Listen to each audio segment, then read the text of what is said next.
கடந்த 2023-24 ஆண்டு ரயில்வே பயணிகளின் எண்ணிக்கை மற்றும் வருவாய் ஈட்டும் ரயில் நிலையங்களின் பட்டியலை ரயில்வே துறை வெளியிட்டுள்ளது. அதில் 7 ரயில் நிலையங்கள் 1000 கோடி ரூபாய் வருவாயை எட்டியுள்ளன. பட்டியலில் டெல்லி ரயில் நிலையம் 3337 கோடி ரூபாய் வருவாயுடன் முதல் இடத்தில் உள்ளது. இரண்டாவது இடத்தை கொல்கத்தா ஹவுரா ரயில் நிலையம் பெறுகிறது. இந்த ரயில் நிலையத்தின் வருவாய் 1692 கோடி ரூபாயாகும். மூன்றாவது இடத்தை பிடித்துள்ள சென்னை சென்ட்ரல் ரயில் நிலையத்தின் வருவாய் 1299 கோடி ரூபாயாகும். தென்னிந்தியாவில் இருந்து 1000 கோடி ரூபாய் வருவாய் ஈட்டும் ரயில் நிலையங்களின் பட்டியலில் இடம்பெற்ற ஒரே ரயில் நிலையம் சென்னை சென்ட்ரல் என்பது குறிப்பிடத்தக்கது.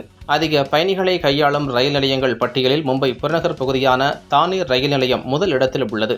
ஆண்டுக்கு 9.3 கோடி பயணிகளை இந்த ரயில் நிலையம் கையாளுகிறது. இரண்டாம் இடத்தில் மும்பையின் மற்றொரு புறநகர் ரயில் நிலையமான கல்யாண் இருக்கிறது. இங்கு ஆண்டுக்கு 8.3 கோடி பேர் வந்து செல்கின்றனர். மூன்றாவது இடத்தில் உள்ள புதுடெல்லி ரயில் நிலையத்திற்கு ஆண்டுக்கு 3.9 கோடி பேர் வந்து செல்கின்றனர். தமிழகத்தை பொறுத்தவரை சென்னை எக்மோர் 564 கோடி ரூபாய் வருவாய் ஈட்டி இரண்டாவது இடத்தை பிடிக்கிறது. கோவை 364 கோடியுடன் மூன்றாவது இடத்தையும் பிடித்துள்ளன. தென்னிந்தியாவில் ரயில்வேக்கு அதிக வருவாய் ஈட்டித் தரும் நகரங்களில் முதல் 100ல் 60 தமிழகத்தில்தான் உள்ளன என்பது குறிப்பிடத்தக்கது.